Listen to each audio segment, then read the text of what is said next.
From 10:30 a.m. to 7:30 p.m. how I spend my day in a preparation of UPSC and PCS. Let's start the day. Good morning everyone. It's 9:30 in the morning. My first work is to pack the bag according to my timetable. This time I do revision of geography which is almost done, and it is also my final revision before the exam. Only few topics are left. तो आज मैंने सोचा है कि मैं polity का भी revision start कर दूंगी। तो पॉलिटी का रिवीजन ये भी फाइनल रिवीजन होगा, मतलब अभी इस टाइम मेरा फाइनल रिवीजन चल रहा है।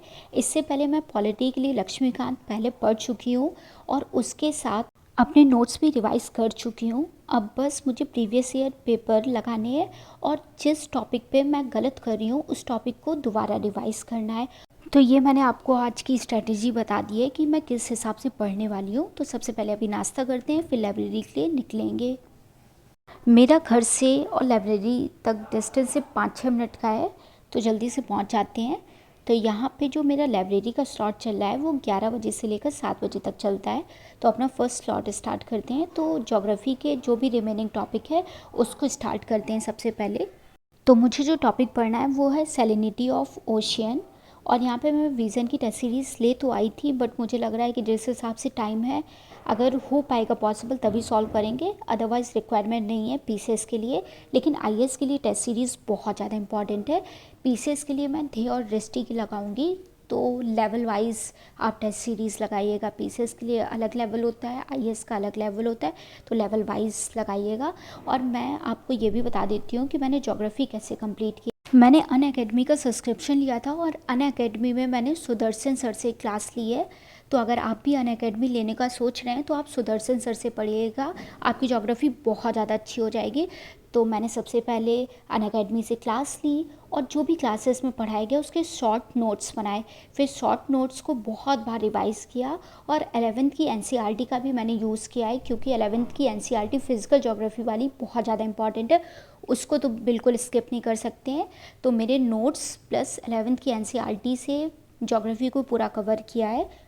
जब मेरे टॉपिक सारे क्लियर हो गए हैं उसके बाद मैंने फिर क्वेश्चन पेपर लगाना स्टार्ट किया है। तो मैंने आईएएस के लिए तो प्रीवियस ईयर पेपर मैं लगा चुकी हूँ। अभी मैं पीसीएस के लिए घटना चक्र लगा रही हूँ। घटना चक्र सिंपली प्रीवियस ईयर पेपर होते हैं 10 साल के, तो पीसीएस में एक तरह का पैटर्न चलता है। तो घटना चक्र इसलिए इम्पॉर्टेंट हो जाती है क्योंकि उससे पता चल जाता है कि किस टॉपिक को कितनी इंपॉर्टेंस देनी है। इस वजह से स्टेट पीसीएस के लिए घटना चक्र लगाना इम्पॉर्टेंट होता है। या फिर आप 10 साल के सिंपली पेपर खरीदिए और उसी को सॉल्व करिए बार बार, क्योंकि क्वेश्चन रिपीट करते हैं और आपको पता भी चलेगा कि कौन सा टॉपिक पीसीएस के लिए फेवरेट है, क्योंकि कुछ टॉपिक हमेशा रिपीट करते हैं। तो इसलिए प्रीवियस ईयर पेपर ज़रूर लगाइएगा। इधर मैं आपको एग्जांपल से समझा भी देती हूँ। तो यहाँ पे साइक्लोन से रिलेटेड क्वेश्चन पूछा गया है। वो 2004 में पूछा गया है, 14 में पूछा गया है, 2020 में पूछा गया है और आगे चल के फिर से रिपीट हो सकता है। तो मतलब कुछ टॉपिक ना पीसीएस के फेवरेट होते हैं, तो वो आपको टॉपिक तभी पता चलेगा जब आप प्रीवियस ईयर पेपर लगाएंगे। ज्योग्राफी ऑलमोस्ट कंप्लीट होने वाली है, सिर्फ 2 टॉपिक बाकी हैं, तो उसको कंप्लीट करते हैं सबसे पहले, फिर रात को लंच करने चलेंगे। वैसे टाइम हो गया था पर मैंने कहा चलो पहले कंप्लीट करते हैं। तो यहाँ पे 3 बजे तक मेरा ज्योग्राफी कंप्लीट हो गई थी। I am happy. तो मेरा भी इस टाइम ज्योग्राफी कंप्लीट हो गई है। पॉलिटी को मैं 2 दिन में कंप्लीट कर लूँगी। तो चलते हैं अब लंच करने। अगर आप मेरे प्रीवियस ब्लॉग देखते होंगे तो मैंने बताया था कि मुझे ये वाला ब्रेड बहुत अच्छा लगता है, बट लंच में कौन देता है? लंच में सिर्फ मम्मी दे सकती हैं। चलो मैंने लंच कर लिया है, अब नेक्स्ट स्लॉट स्टार्ट करते हैं। नेक्स्ट स्लॉट है मेरा 3 बजे से लेकर 7 बजे तक, मतलब लगातार पढ़ना है और बहुत अच्छे से पढ़ना है कि ज्योग्राफी के बहुत सारे टॉपिक कंप्लीट हो जाए। वैसे मैंने सोचा है कि अब मैं घर जाके भी जीएस वाले सब्जेक्ट पढ़ूंगी, क्योंकि अभी तक मैं घर जाके नहीं पढ़ रही थी, क्योंकि 7 साढ़े 7 बजे मैं पहुंचती थी। उसके बाद मुझे 2 क्लासेस लेनी होती थी, बट वो आईएएस और पीसीएस से रिलेटेड नहीं थी। बट मैंने सोचा है कि अब बहुत कम टाइम बाकी है, मतलब 1 महीने अप्रॉक्स बाकी हैं, तो अब घर में रिवीजन भी रिक्वायरमेंट होगा। तो अब घर में भी 1-2 घंटे निकालना पड़ेगा जीएस के लिए। तो अपनी पॉलिटी स्टार्ट करते हैं। This is also final revision of polity. इससे पहले मैंने लक्ष्मीकांत को पढ़ चुकी हूँ मैं, और मैंने जो सब्सक्रिप्शन लिया था उसमें से सिद्धार्थ अरोरा करके सर थे, उनसे मैंने क्लासेस ली थी। उन्होंने जो नोट्स बनाए थे उसको बार बार रिवाइज़ किया है, फिर उसका लक्ष्मीकांत से और ज़्यादा रिवाइज़ करके टॉपिक को क्लियर कर लिया है, और फिर बात को लास्ट में मैं प्रीवियस ईयर पेपर लगा रही हूँ। तो आप भी टेस्ट सीरीज़ और प्रीवियस ईयर पेपर तब लगाइएगा जब आपका टॉपिक क्लियर हो जाए, उसके बाद आप अच्छा स्कोर करेंगे टेस्ट सीरीज़ में।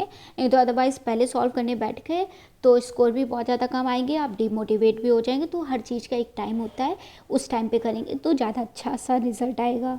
आज मैंने टारगेट रखा था कि मैं 8 चैप्टर तक कंप्लीट कर लूँगी, बट एंड तक आते हुए मैंने 10 चैप्टर तक कंप्लीट कर लिया। मतलब फंडामेंटल ड्यूटीज़ तक हो गया है मेरा। बहुत सारे चैप्टर हैं, मतलब 37 चैप्टर्स हैं, तो जल्दी जल्दी करना है, कल तक शायद कंप्लीट कर लूँगी मैं। तो यहाँ पे बज रहा है 7 बजे मैं लाइब्रेरी से चली जाती हूँ, तो एंट्री क्लोज़ करते हैं। तो यहाँ पे मैं घर पहुँच गई थी और घर पे पापा मेरे लिए मोमोज़ लाए थे, जो कि मुझे इतनी पसंद है, और मेरी खुशी देख सकते हो आप लोग। तो अब आपसे मिलते हैं कल, जब तक के लिए बाय बाय।